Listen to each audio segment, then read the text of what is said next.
ॐ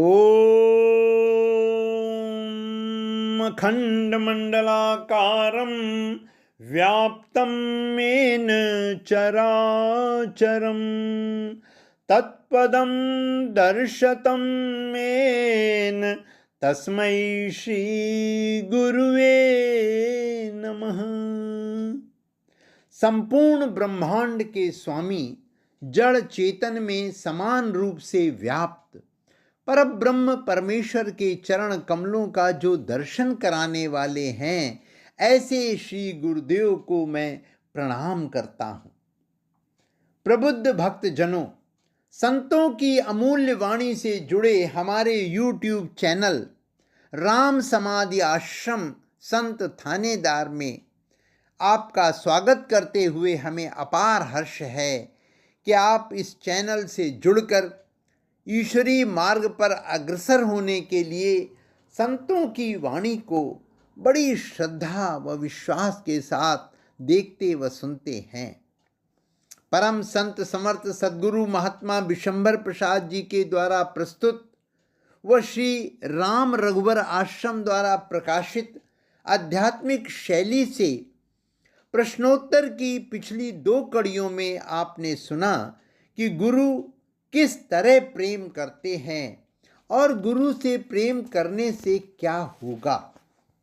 आज की इस 6वीं कड़ी में हम सुनेंगे कि किस तरह परम पूज्य परम संत महात्मा प्रभु दयाल जी महाराज श्री पूज्य पेशकार साहिब ने एक गुरु के रूप में अपने परम प्रिय डॉक्टर राम नारायण जी को रहनी के द्वारा गुरु प्रेम और असली मोहब्बत इस विषय पर सविस्तार समझाया है।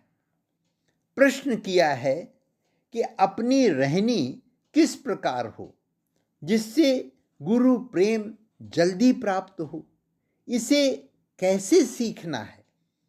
उत्तर के अंतर्गत परम पूज्य पेशकार साहिब फरमाते हैं, ये तो घर है प्रेम का, खाला का घर नाही, शीस उतारे भुई धरे, तब पैठे घर माही।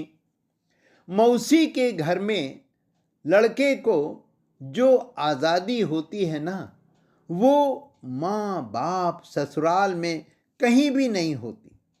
लेकिन प्रेम के घर यानी सत्संग में तो शरणागति मार्ग ग्रहण करना पड़ता है।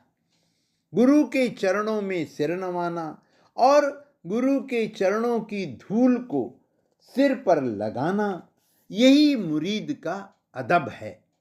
ये शरीर से, ख्याल से और बुद्धि से अपनी अपनी लियाकत यानी योग्यता और दर्जे के मुताबिक होता है और मुकम्मल यानी पूर्ण तब होता है जब तीनों से हो।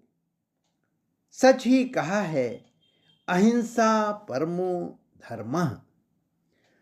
पोथी पढ़ी पढ़ी जग मुआ, पंडित भया न कोय, ढाई आखर प्रेम का, पढ़े सो पंडित हुए। मनसा वाचा कर्मणा, दुख न किसी को देना। मनसा वाचा कर्मणा, दुख न किसी को देना, और 100 बातों की बात एक, नाम धनी का लेना। यही प्रेम है और यही अहिंसा है। मन बड़ा चंचल है और चालबाज है। ये तहजीब याफ्ता यानी शिष्ट भी नहीं है। ये उसका कसूर नहीं है, ये हमारा कसूर है कि हमने उसको ट्रेनिंग ही कब दी है। लिहाजा अब जब सबक पढ़ाने के लिए बिठलाया है तो अभ्यास करने और याद करने का मौका देना चाहिए।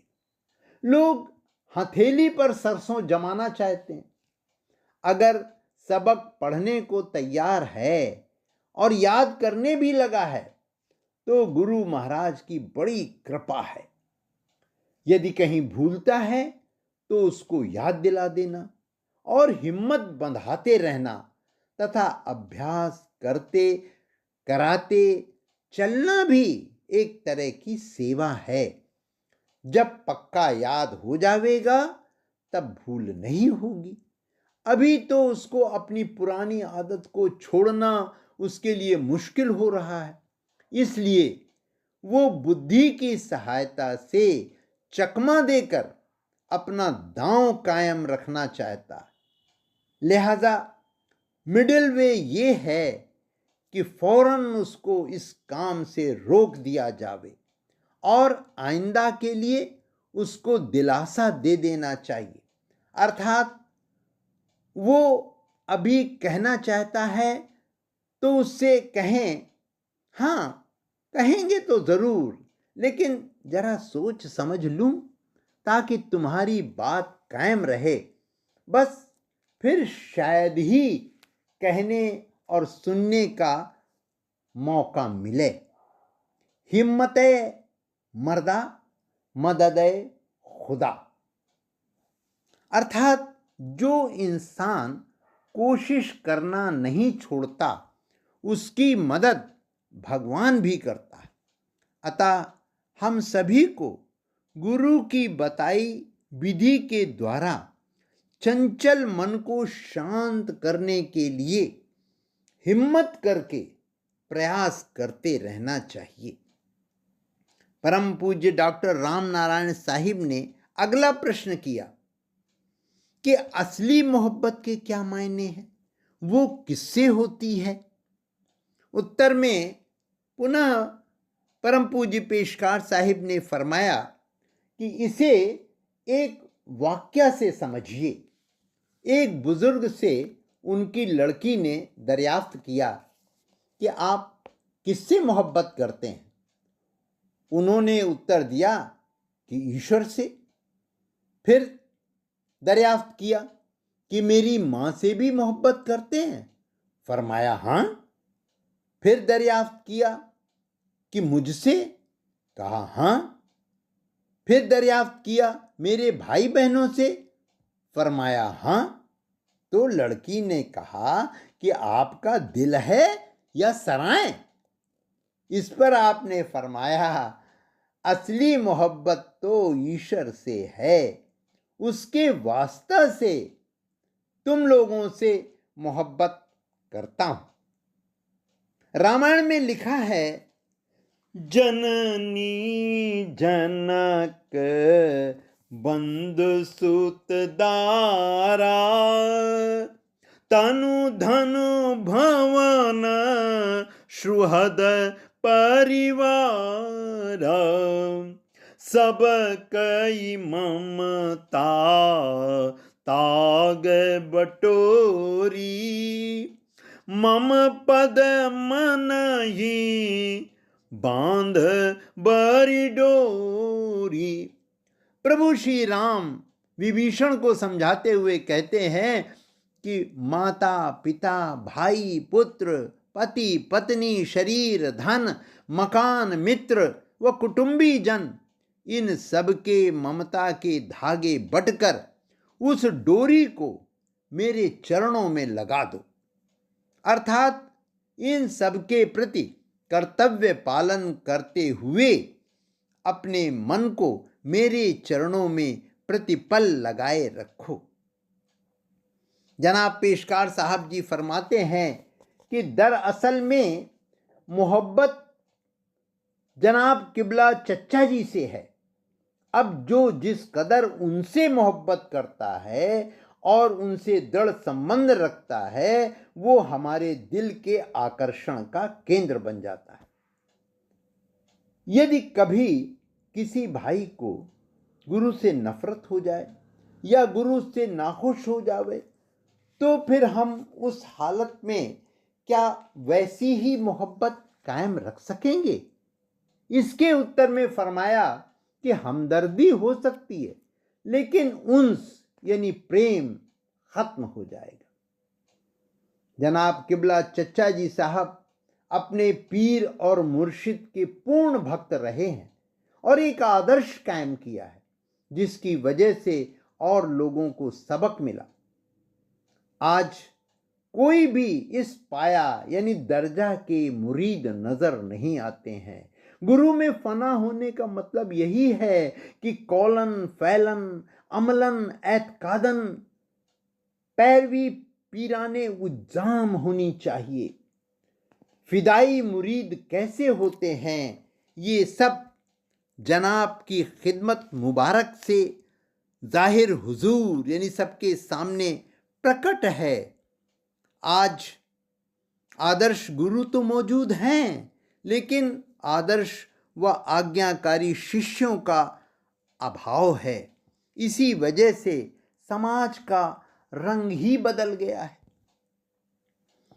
भक्त कबीर ने सच ही कहा है, गुरु बिचारा क्या करे, हृदय भया कठोर, नौ ने जा पानी चढ़ा, पत्थर न भीजी कोर। गुरु बिचारा क्या करे, शब्द न लागे अंग, कहीं कबीर मैली गजी, कैसे लागे रंग। प्रेमी भक्तों, रहनी के द्वारा गुरु प्रेम और असली मोहब्बत की इस कड़ी को आज यहीं विराम देते हुए आध्यात्मिक शैली की अगली श्रृंखला में सुनेंगे पूजा में गुरु का ध्यान। जय श्री राम।